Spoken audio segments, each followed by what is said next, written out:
How's it going? How's it going? We've got a good crew in. Again, reminder, if you wouldn't mind throwing yourself on chat, throwing yourself on chat. Do not throw yourself on chat. Throw yourself on mute just in case you get a call or someone wanders in behind you. I will be monitoring the chat box. My name is Leah Lemberg. I am a MAPS coach. I've been coaching with MAPS full time since 2019. More importantly, we've got one of my absolute favorite clients in the world here, Matt London, who I'm going to introduce and ask a few questions. And I'm shutting up because Matt's got all the goods to talk about here. Okay. Something like that. Something like that. Matt is the expert here. I am just here to aim the spotlight at his face. All right. So, Matt, who the heck are you? Where are you? And tell us a little bit about what we're going to start to talk about today. Yeah, so as Leah touched on there, my name is Matt London. I am in bright and sunny coastal Delaware. So we are too suffering the polar vortex that some of you are feeling.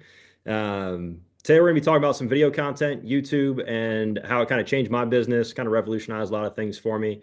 And quite frankly, if it works in the small state of Delaware, I can promise you that it's probably going to work in the market that you're in as well, which seems to be a common hurdle that I hear from people is that, oh, it works because you're in a bigger market. I'm probably in the smallest market out of any of us. So if it works here, it's probably going to work anywhere. Yeah, well said. Well said. So, what we're going over here is what Matt called from zero to none, building a seven-figure real estate brand on YouTube. Per usual, I'm going to go over the boring stuff since Matt's going to get to talk about the fun stuff. Per usual, guys, if you've never seen a slide like this before, welcome. Welcome to real estate. Please take a second to screenshot it and read over it and make sure that you're compliant in the ways that we should and should not be lead generating and doing all the right things in a TCPA compliant way, as Jason Abrams likes to say. Again, a little less exciting than anything else in there is who I am, who Matt is. We told Mhm. you the gist. If you want more information, we're happy to get it to you. But I'm curious to hear a little bit more about Matt's story and what brought you into YouTube. So, why the heck is YouTube the thing that you're rocking and rolling with? Yeah, so I moved back to Delaware after not living here for the better part of a decade. I was actually living not that far away from you, Leah, in North Carolina. Um, was not enjoying what I was doing at the time. I was a golf professional working at a golf course, and I was barely making ends meet, working a whole ton of hours and everything else. And I had the opportunity to come here and get into real estate, so I did that. That was 2019. 2019, 2020, and 2021, I kind of felt like I was spinning my wheels and nothing was really sticking. And then I stumbled upon a Facebook group that was real estate agents talking about how they were posting videos on YouTube. And, I kind of thought to myself, well, if they're doing it, why can't I do it? Instead of trying to reinvent the wheel, just copy what's working. So I messaged one of the guys in the group. We're still friends to this day. That would have been like middle of 2021. And I was like, what's the snake oil that you guys are selling? Because like, I can't just be that you're posting videos and like, it's working. And his response to me was, no, I make videos and people call me. And I was like, okay, well, that seems just entirely too simple. So I started making videos, and then people started calling me. So now today we've built it to where it's myself. I've got three other agents. We've got an in-person catch-all. I call her. She's like my EA slash whatever else I throw at her. And then we've got two virtual assistants as well. So we've got a team of seven of us and we'll do right around $1.2 million in GCI this year, of which about 750 grand of that comes directly from our presence on YouTube, which is pretty special. It's been fun to watch our business grow. It's pretty much doubled every year since I started posting videos, which seems crazy to think about that I'm posting content on this free platform that doesn't charge me to post videos on it, and we're able to make that kind of money. But So it's been, slow down just a second, because there's a couple of stats there that I want to make sure everyone heard. yeah. We're closing how much in GCI and how much of that came from YouTube? So this year we'll do roughly $1.2 million in GCI. And I just added it up on my spreadsheet before jumping on this call. About 750 grand of that is coming directly from our YouTube channel, which Yeah. equates to roughly $28 million in business. 750 from YouTube. And that was in how many years ish? We said that we started doing that about 2022. Yeah, so I posted my very first video on my daughter's birthday, actually, which is August 4th in 2021. So we're 4 years in. 4 years in. First full 12 months of having a YouTube channel, I think I had generated like 135 grand in GCI. And that was kind of like the light bulb that like Yep. maybe you should pay some more attention to this thing. So I went all in. I have big teams that I work with that get 135 grand in GCI from Zillow, and I can promise you that's not net.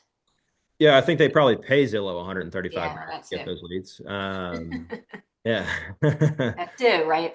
So this, as you said, free, so to speak. I mean, we have time that goes into it, and you're paying folks to help with editing, but free in terms of the actual lead source, 750K out Yeah, I mean, for me, yeah. I started because it was free to post the videos. The only thing I had to worry about was, editing and that kind of stuff. And I was flat broke when I, started posting video content. So I was the editor. So in Mhm. that sense, the only expense for me was time, but I didn't have a whole lot of business. So I had a whole lot of time. Yeah. And then as it made sense, I just started putting money back into the channel, which is, our main lead gen lever. And it's paid off pretty well. Yeah, I'd say so. I'd say so. So why YouTube? What makes YouTube different than TikTok, Instagram? How do we what's different? What's going on here? So the reason why I ended up on YouTube instead of, one of those short form platforms is there was another guy he's not really in my market, but, market adjacent. That when I looked on TikTok for other people that were making content or I looked on Instagram, he had a very large account on both those platforms. And so my peanut brain was like, well, that space is taken. Just go home, do something different. Um, I went on YouTube and he wasn't there. So that's how I ended up there. But as I dug into, the more behind like the algorithm, the way it works and all that kind of stuff. Like if you're searching for, like if you're scrolling on Instagram, for instance, like if you opened your phone right now, opened up the Instagram app and you saw a reel that you really liked and you scrolled a few videos past it or you refresh your feed, it's going to be impossible to find that video again because the thought process of Instagram is they want to, and TikTok as well, is they want to serve the content that you think is interesting. And it's got to be short hits so that way you continue to get that dopamine and you stay on their platform. Where I found YouTube to be very, very different is people are going there to learn things and they're going there to research things. Like if you've ever heard the phrase like YouTube University, like, I mean, you can learn everything on there from how to change oil in your car to how to build a fence in your backyard to pretty much anything. There's a how-to video. And so when you start putting yourself in the shoes of other people, it's like, well, are people probably also looking things up about your area when they're starting their move process? And I found that like when I went on to other pages and looked at that, like YouTube was serving me videos that were 4, 5, 6 years old, but they fit the search criteria that I had. So that was like the light bulb went off in my head that like this stuff lasts forever. So if you make content now, like that video could continue serving me 3, 4, 5 years down the road. And that was kind of like the game changer for me is that when I went on TikTok or Instagram, like I could never find the videos again. But when I went on YouTube, it was like it was constantly serving me the same things based on what I was searching. And so that was the kind of the big change in the way I thought about it. So that's what you mean, or anyone means when they say this evergreen content, right? Yeah. It's something that is forever usable, findable, searchable, watchable, etc. Yeah, I mean evergreen, just like an evergreen tree, like it just means that it's always green, right? Yeah. Yep. And so in this case, the content is just always there and it's always producing, as Okay. long as it's not like very time sensitive stuff. Okay.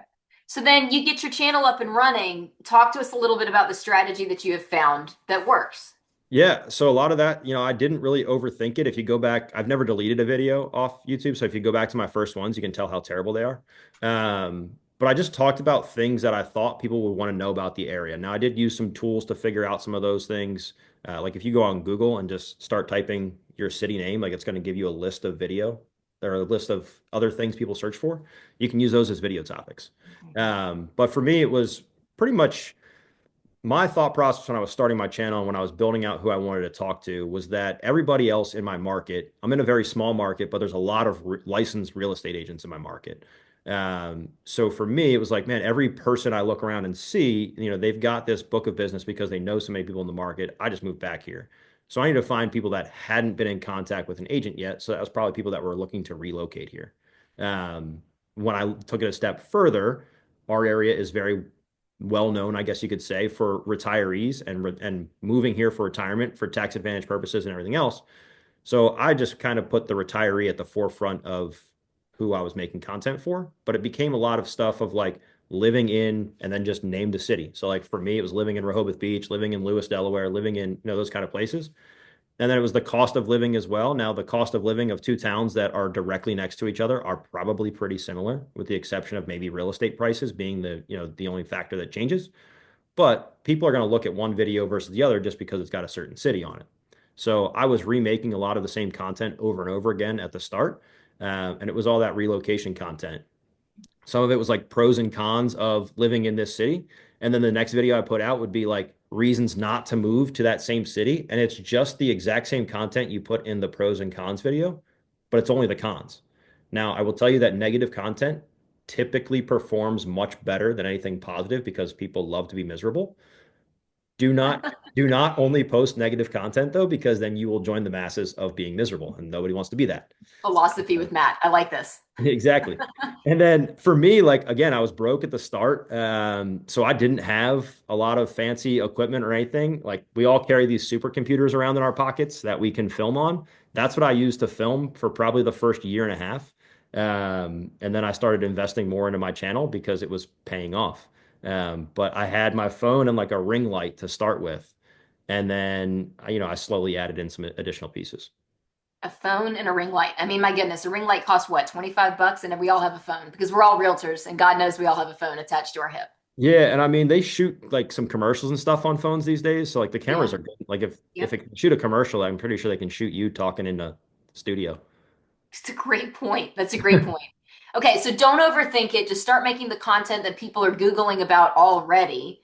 Don't Right. overthink the materials that you need in terms of I need to get a GoPro or a fancy tripod. Just do what you make do with what you got.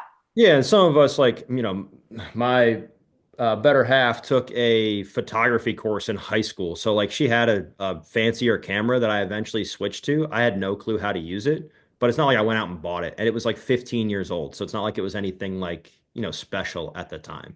Mhm. But a lot of people get hung up on like not having the right gear, and the reality is you're already carrying around the right gear in your pocket. So we already answered this questions in terms of what you actually Oh. need. Is there anything that Oh. we missed in here? The what I tell people typically is the first thing that I would upgrade is if you start making video content and you're looking to spend a little bit of money on it outside of editing. I think everybody should hire an editor from the start, unless you're like me and you have way too much time and you want to learn the process a little bit. But the first thing I would upgrade would be the microphone. Now, if you've ever watched like a video online or even on heck sometimes on the TV when the audio and the video quality don't like sync, it's the most aggravating thing in the world. And you can get away with, like, if you've ever watched a movie on an airplane, for instance, I guess is a good way to put it, is like, how sometimes the video quality is like not exactly as crisp as it could be, but as long as the audio sound is there, like you're fine with watching through it. So it's the same thing's going to be with your channel. Like people can get away with if your video feed is a little bit grainy or like it's not quite the perfect lighting. But if your audio is not good quality, they're going to immediately click off. So the first thing I would pay money for would be a nice microphone. And that's like, on Amazon, they're probably $100. So it's not like it's a massive investment.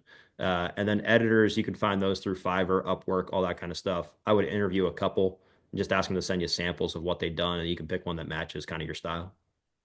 Love that. Love that. So Mike is going to be the more important than getting some big fancy camera off the jump, For sure. for Yeah, and sure. I mean, you can spend, ungodly amounts of money on a camera.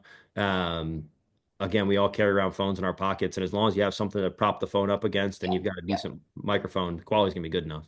Yeah, fair enough. Okay. So then you start talking about something that you end up calling the trust loop. Tell us a little bit more about what the heck this trust loop is. Yeah, so we found that people started watching a lot more of our videos than I guess, anticipated them to. Like when I first built this whole thing out, like I never thought it was going to work. I was my own biggest critic. And I was like, nobody's going to listen to you talking on a video. But I found that people started watching me more often than I thought, and they started watching multiple of our videos. Um, you know, it got to the point where when these people call me, there is no like, I need to convince them to work with us. It's they already know who we are. I talk about my life. I talk about my daughter. I talk about all that kind of stuff, the things I like to do in my videos.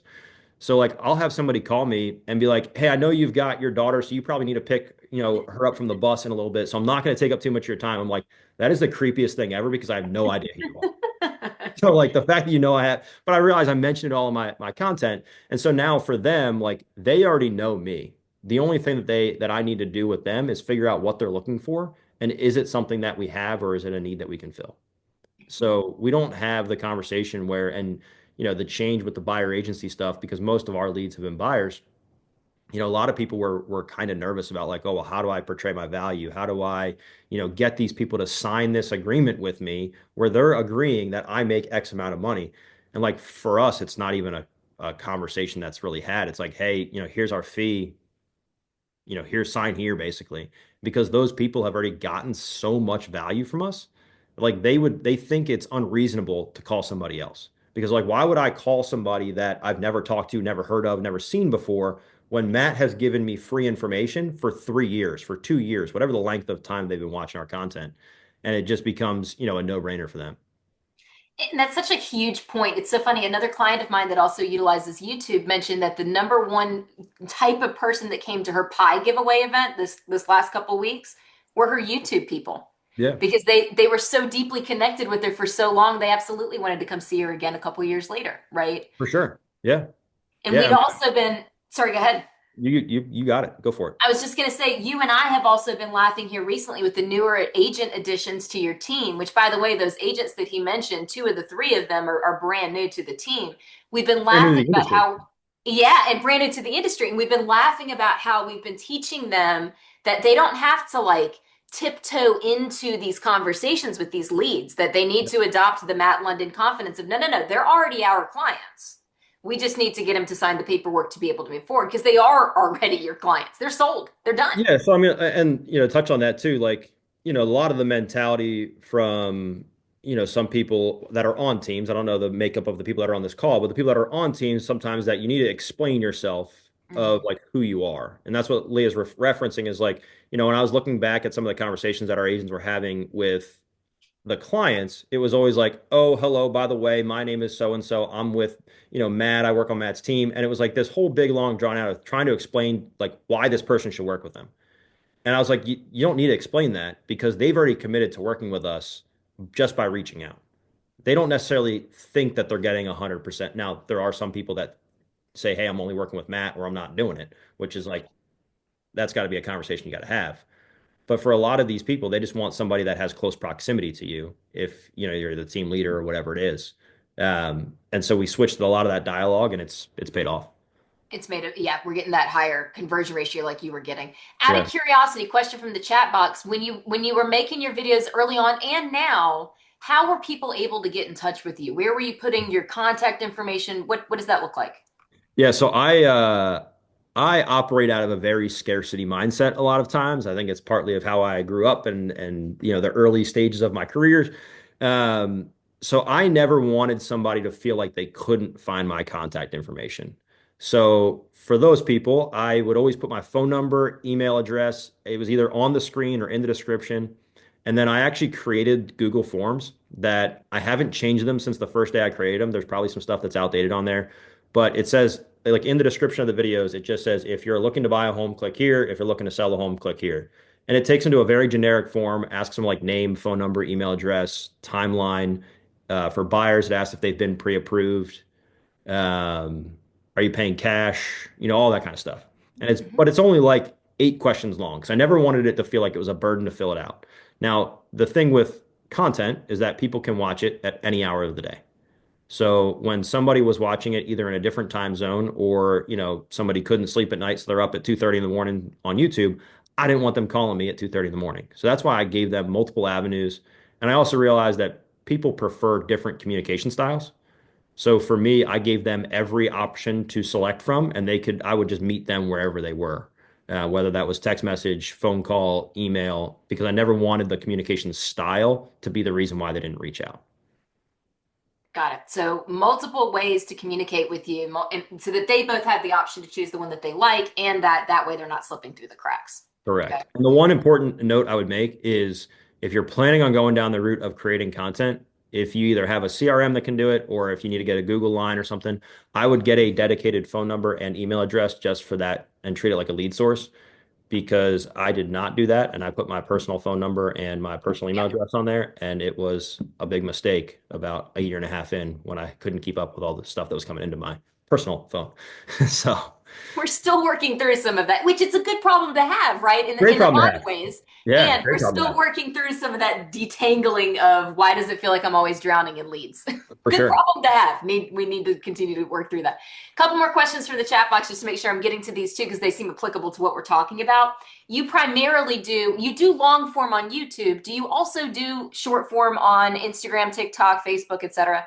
Yeah, so I did long form on YouTube exclusively for the first probably 2.5 years.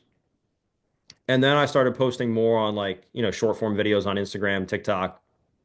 But for me, like it was almost like don't change what's not broken. Like it was working, so why would I change?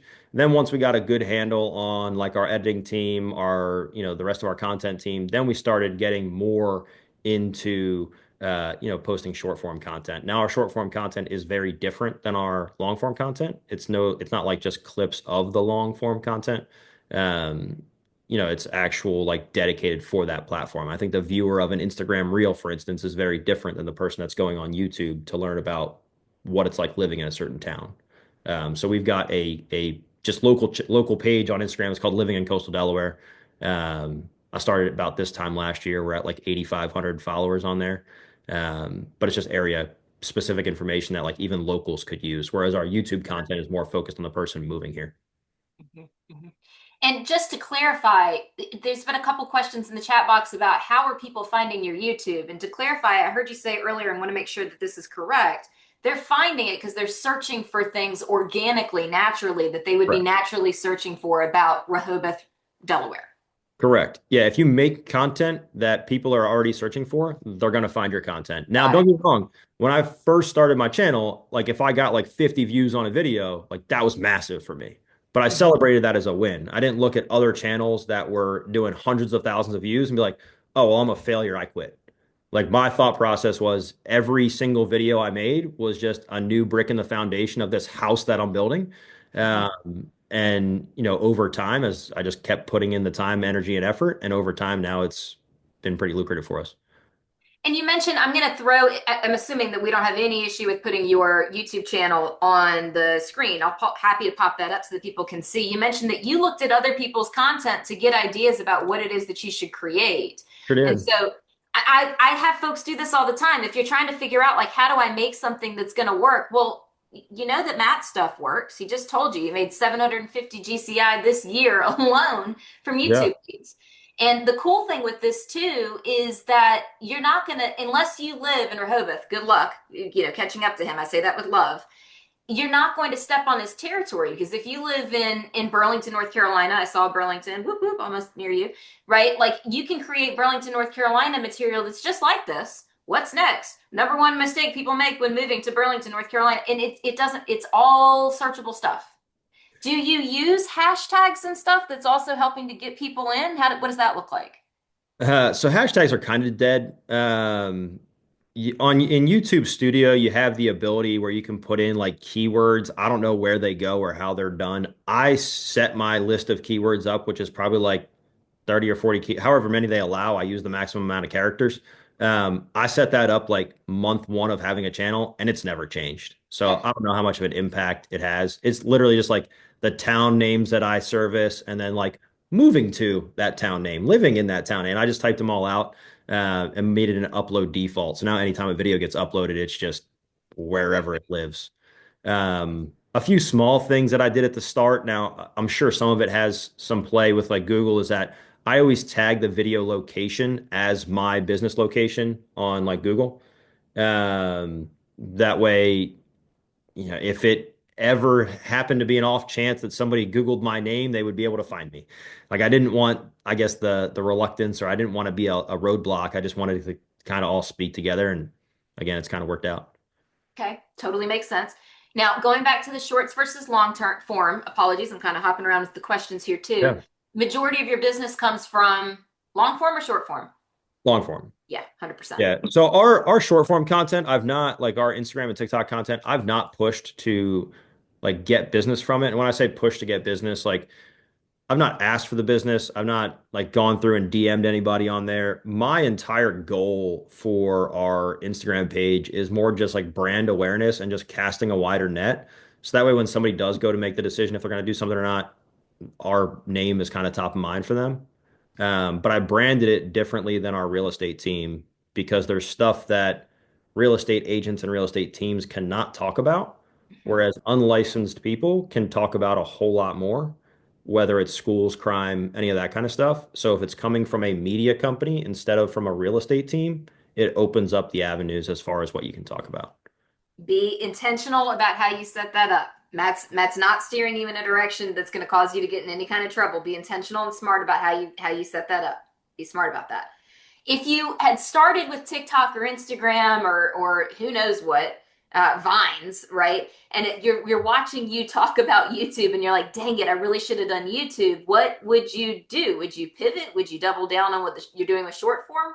So for me, the people that I talk to that are either getting business from short form content platforms or their main focus is the short form content platforms. The things that I found were overall alarming. And when I say alarming, it's like, oh, I post 7 TikToks a day. It's like, who the hell has the time? Like, I know I don't. So for me, like, it would make sense to make one video a week that's a long form edited piece of content that I can pretty much guarantee you somebody's going to call you from versus like just throwing everything against the wall on these short form platforms and just hoping that something sticks. Well said. Well said. And again, with the long form content, while it may take a little bit longer to make one polished video, it's there forever and ever and ever for someone to search and find. Yeah, and for clarity for some of the people on the call, I'm not sure how well versed everybody is, but like short form is those again, TikTok's reels that are like 90 seconds or less, quick hit information.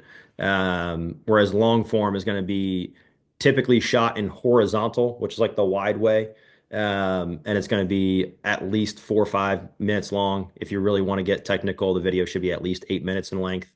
Um, and that we can dive into all of that for reasons why and everything else. But So if you are considering like, okay, I have Instagram and it works really well, and I have a client, Matt is a good friend with him, who has had a super successful business through Instagram and is now leaning in more towards YouTube. He hasn't dropped Instagram because that is his Mhm. bread and butter, and yet he's now leaning more into YouTube. Here's your 4 step. Here's what I would do to get started on long form Yeah, YouTube. obviously number one should be pretty easily. Where do you live?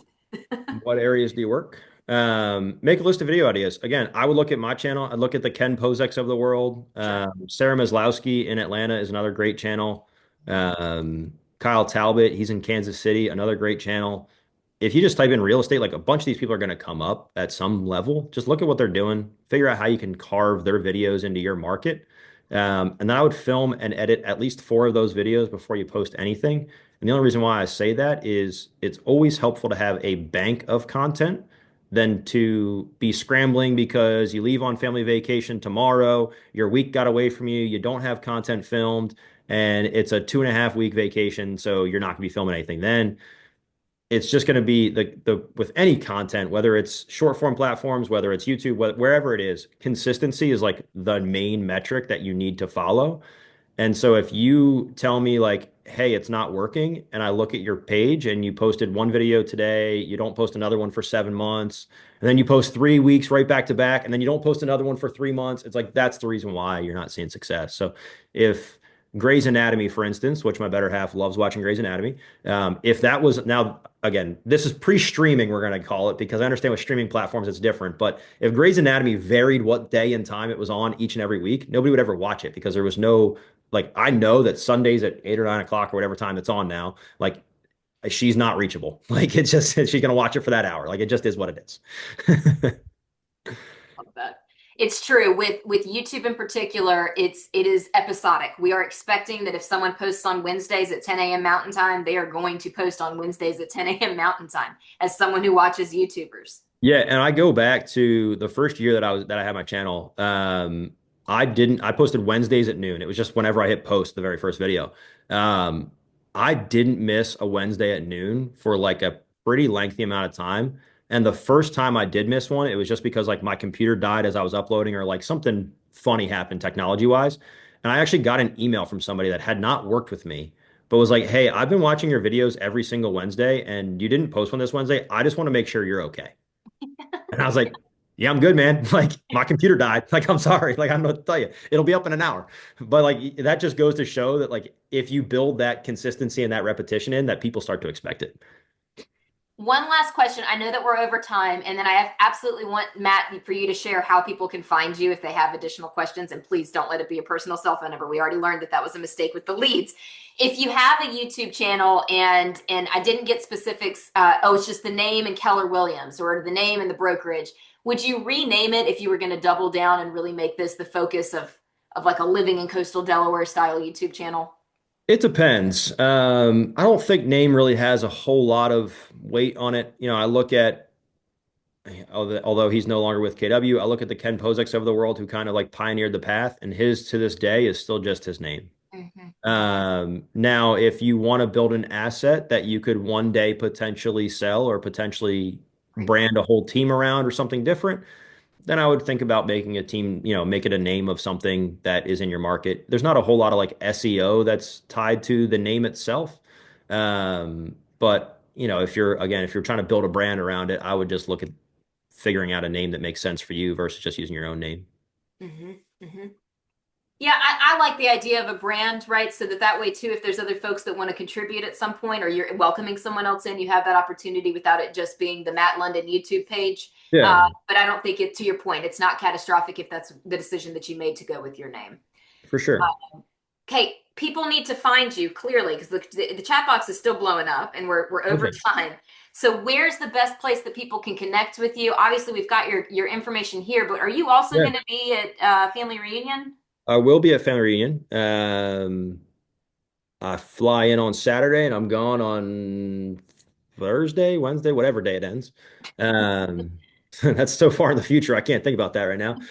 So yeah, I'm happy to chat in person. If you want to follow me on Instagram or shoot me a DM on Instagram, you know, I'll answer all your questions there. I will tell you just full transparency that getting a hold of me on the phone is probably not the easiest right now. With the holidays and everything else going on, I will be pretty much MIA. And I don't know what Leah's allowed to do or not allowed to do, but I'll hang out on here for, you know, 10 more minutes if anybody wants to just ask questions or whatever else as well. Kyle, will you give me a thumbs up in the chat box? Just checking with the Maps crew that we can keep hanging because I'm happy to field more questions too, for sure. Yeah, thumbs up in the chat box from Kyle. Kyle rocks. Thank you so much, Kyle. Yeah, there's so much more that we could dig into with this too. Again, to me, it's one of these things where for you to have put in work for roughly 3-ish years, and it is work. It is absolutely work. It's Yeah, scheduled yeah. maintenance I mean, work. like I've got a lead gen block in my calendar on Mondays, and it just means go film a video. Yep. Yep. It's this. For that to have generated, again, over 3 years, 750 GCI is Yeah. massive. And we didn't even mention that, when we look at your lead sources, one of the things that I always giggle about too is that we say, what is YouTube? What is past client? But so much of those past and repeat pieces of business are also stemming back from YouTube. Like it is the lifeblood of your business at this point. For sure. Yeah. You know, I look ahead.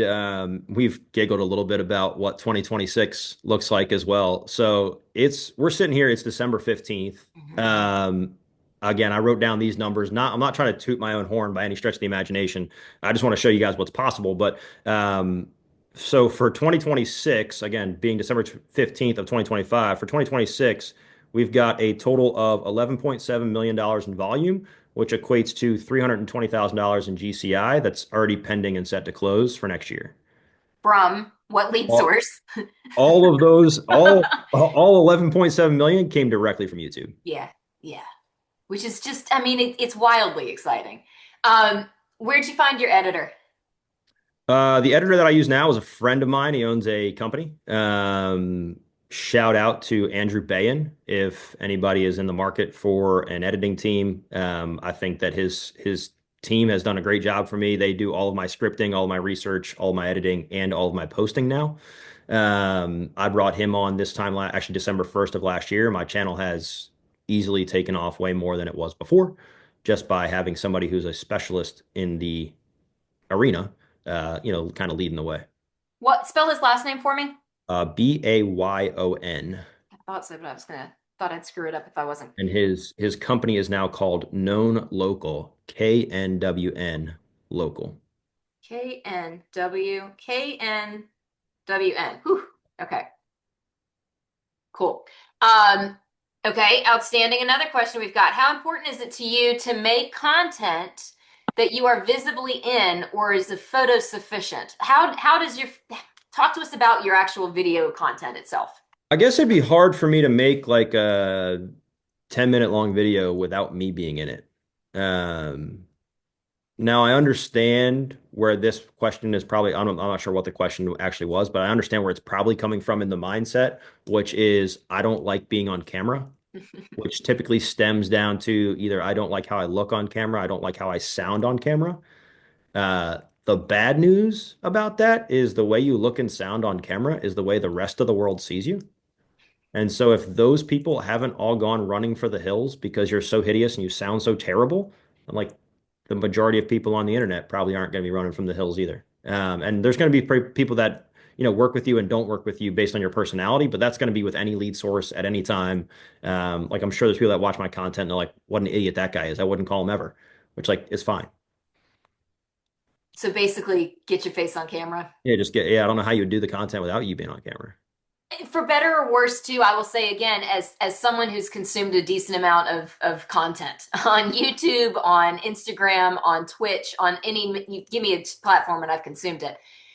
You got to keep the person's attention. And so if it's just background B-roll videos and stuff like that, I don't care. I'm going to need to look at someone talking as well, personally. Yeah, Personally. and I think that's too like part of what builds the trust Yeah. that it's you in front of the camera giving the information. So And don't be the Wizard of Oz, is what I'm hearing you say. yeah, and you don't have to be like coming up with the content ideas shouldn't be the hard part because it's already been done. The hard part for most people is just getting on camera and pressing record. And once you do that 25, 30 times, it becomes a lot easier to just go stand in front of the camera. Like it's not hard anymore. But just like going to the gym, like the first day you go work out, you're not going to lose 30 pounds. But if you keep going, you're going to end up, getting in shape. Mhm. So that hit one of the, we didn't go over this earlier, but common limiting beliefs. I'm not good at on camera. Yeah. You had mentioned earlier too that we had the limiting belief around short form, which just happened to work out in your favor around, Yeah. well, he's already doing it, so I shouldn't. Or it's too late, everyone else is already doing it. Any other comments about that? Yeah, I wish I had the stat in front of me, but there's some crazy stat that like only 2% of real estate agents have a social media presence.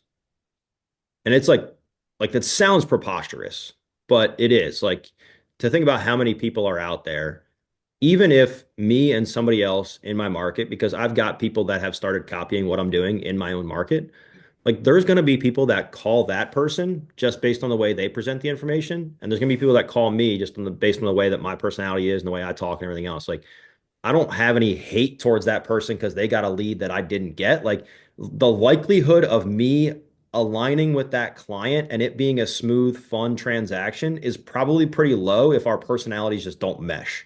Where like if they're gonna get along with the other person better, like that's actually better for me because I'm not like, like you ever had one of those clients where every time your phone rings and it's that name that pops up, like your stomach sinks and it's like, God, I don't want to talk to this person again.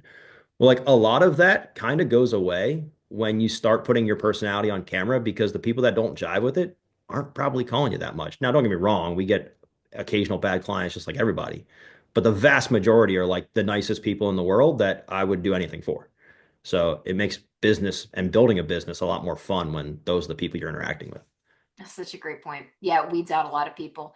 You keep saying that Rehoboth is small. How small are we talking? I think our I think the population in the last census was like 1,400 people. Now we are a very big second home market. So in the summertime, our population is probably closer to like 20,000.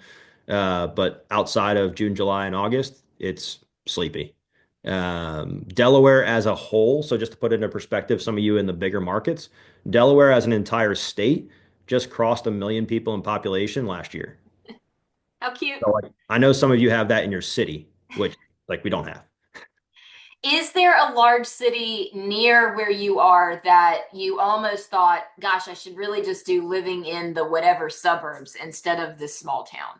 Unfortunately, no. The closest city for us is probably Philadelphia. I'm not licensed in Pennsylvania, and that's 2 hours away. Hmm.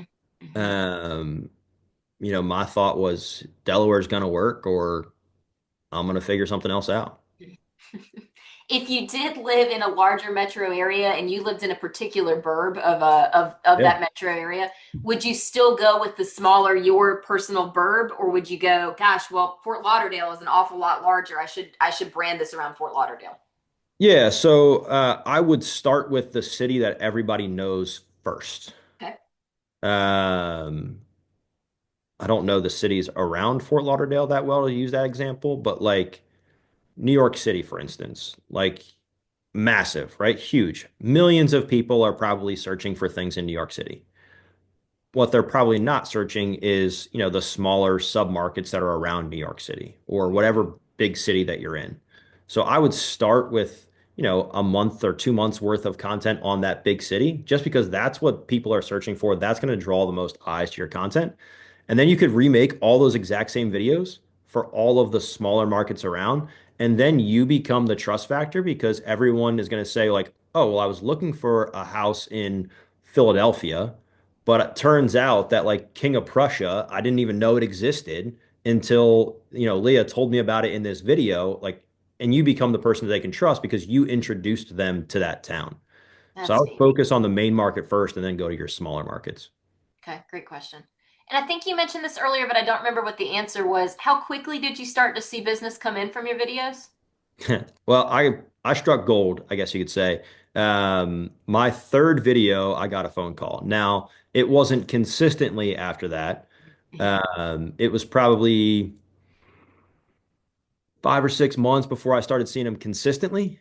But part of the proof of concept, and I tell this exact same story all the time, so I apologize if you've been on a call with me before and you've heard this. But 3 videos in, I got a phone call, and it was a New York number, and I picked it up, and the girl on the other end of the line said, "Oh my God, I can't believe it's you." And I was like, ah, you called my cell phone. Who else is answering my cell phone? Like, it's obviously me.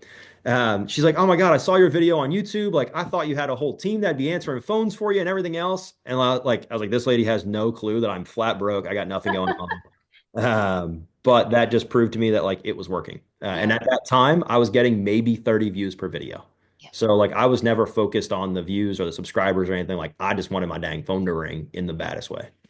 That's a great point too, right? Don't get so hung up on the likes, the views, all of that. Yeah. Just push the content. I would much rather have 100 people watch my content that Yeah. want to be there than have 1 million people watch my content that aren't planning on buying a home here.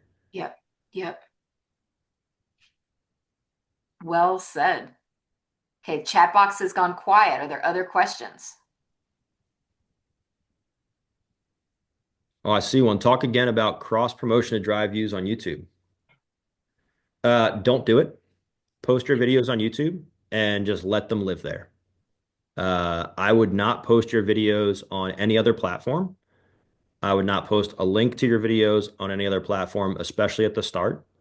And the reason for that is you want people to watch your content that are dedicated in whatever your content is about. So if you are creating content about moving to your market, you want the people that are looking to move to your market to be the ones watching your content because they're going to watch the most portion of your video. Your friend from high school that's just curious about what you're up to, they click on your channel, they watch it for 30 seconds, and they click off. That sends an immediate red flag to YouTube that this content's not good because people are clicking off after 30 seconds. They're not watching the most of the video. So, like for me on my Facebook page and stuff, especially when I first got started, like I didn't have a lot of local friends on there, but like I knew like my mom, my grandma, like they were all going to click on my videos, be like, "Oh, Matt, he's so great," and then they'd click off. But like what they don't realize they're doing is just destroying your watch time and your algorithm because it's just signaling to the platform that like, hey, this content is not keeping people engaged, and we want people to stay on our platform because that's how we generate money by selling ad space. So I would only post your videos on YouTube. I would let them live there, and I wouldn't try and force growth. If you could force growth by spending more money or doing anything else, all of the people with the deepest pockets would have the biggest channels. Well said. So again, you don't promote your channel. No, I just Yes. make content that Yes. people are searching. Yes. So A great piece of software. I think it's still around. I used it at the start, but a great piece of software is called Keywords Everywhere. It is a Google Chrome extension. It's like $20 for 100,000 credits, and a credit is like each time you search something. So you got like to get through 100,000 of them, like you got to be doing some work. Um, but when you go on Google or really any platform and you type in a topic idea or like a question into Google, like moving to Rehoboth Beach, Delaware, for instance, as a title, on the right-hand side of your internet browser, it's going to come up with people also searched for. And it's going to have a list of similar things that people search for and how often they were searched for.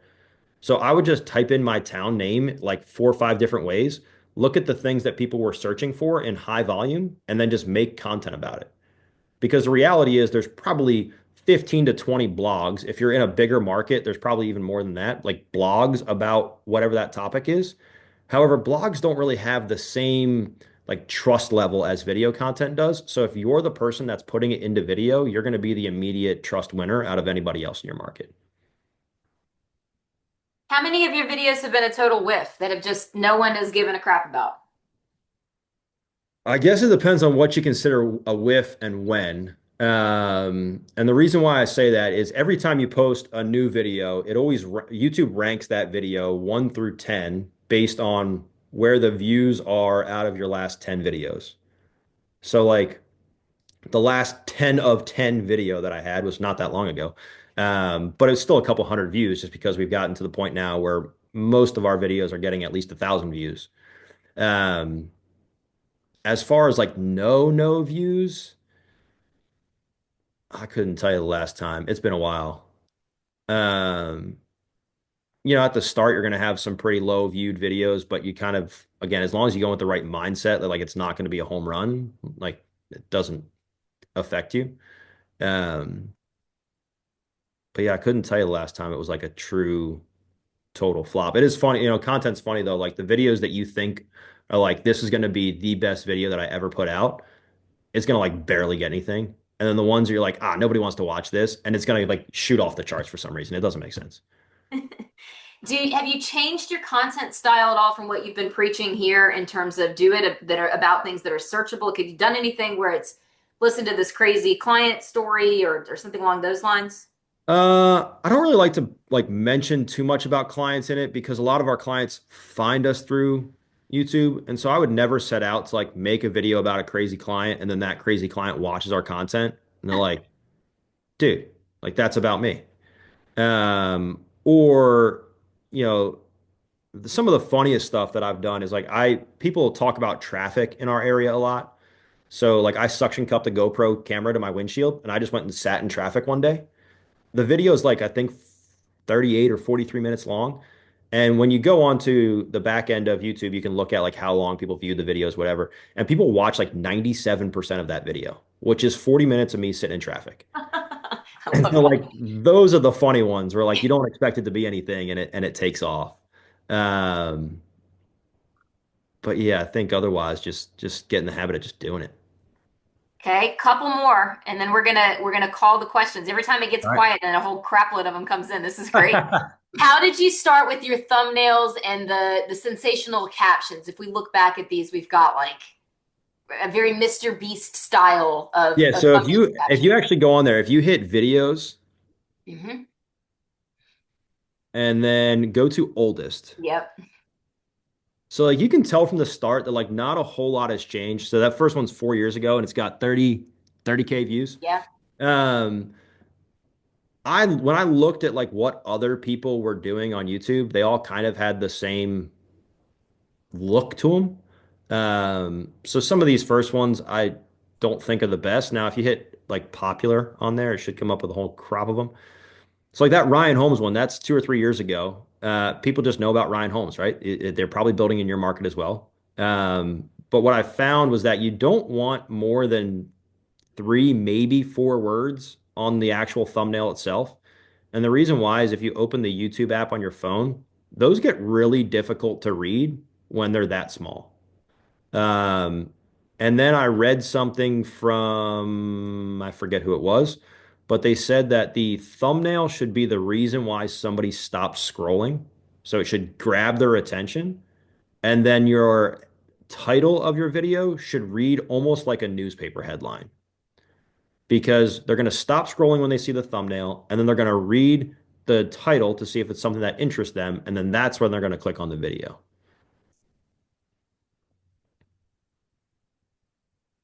Got it. Again, there's some specific questions too about like, well, what about this and how did you do that? I would encourage everyone to go watch some of Matt's videos and watch them through so that you get the full feel. Where does your form pop up? Those types of things. Watch some of the Well, videos. so I got form. I don't have. I've got form in my description. Yep. It doesn't come up on the screen at all. I've seen some people do like what are those like QR codes that you can click on. Be like new buyer form right there. Like if somebody were to click on that, it just takes you to a Google form. It's not anything fancy. It's just a link on. There you go. And we all have access to Google Forms. This costs $0, Again, right? I wanted it as little or as low cost as possible. Yep. Yep.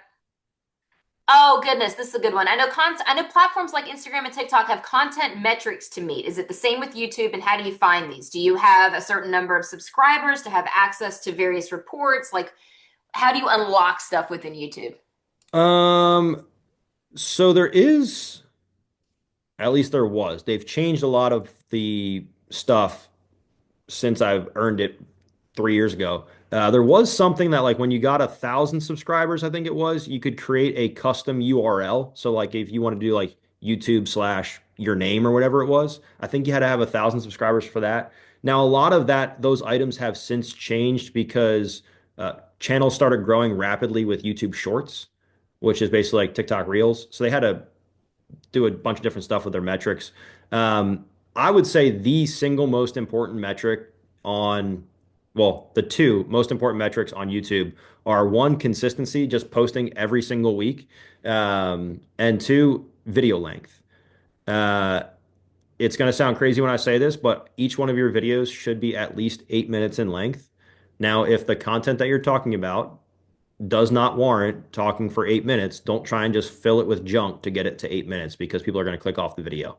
But at the 8 minute mark, if you've ever watched a YouTube video and those ads play in the middle of the video, it has to be at least 8 minutes long in order for those ads to play. Now, when it is 8 minutes long and those ads can play, that sends a signal to YouTube's robots, wherever they are, that, hey, we can make some more money off this sucker. We should put his videos in front of more people. And so it ends up just getting you a wider net because YouTube thinks that they can make more money off of you and then put your content in front of people that are searching similar items to what you're like if you ever watch a video and you get that up next playlist on the side, a lot of those are because it's your content's similar to what they're watching and because it's long enough that YouTube can make money off it. And I threw it in the chat box, but what an incredibly participatory crowd. So we're expecting to see there were 300 and some people on this call from the jump. I know some had to leave when we when we got done with the time call, so to speak. We're expecting to see some 300 and something new YouTube channels emerge and flourish. And when you guys see us down at Family Reunion, Matt does not bite. He is very friendly. He's a great guy. I would highly recommend pulling him over and having a quick chat with him for sure. If you need to connect with him prior to, you've got his contact information. That's it. I appreciate you Phenomenal. guys being here. It's a fun time. Beautiful. Thank you so much for sharing so transparently, Matt. You guys all have a wonderful, happy, merry, all the things. Enjoy it. Beautiful. Thanks, Absolutely. Matt. Appreciate you. Absolutely. Talk soon. Toodaloo.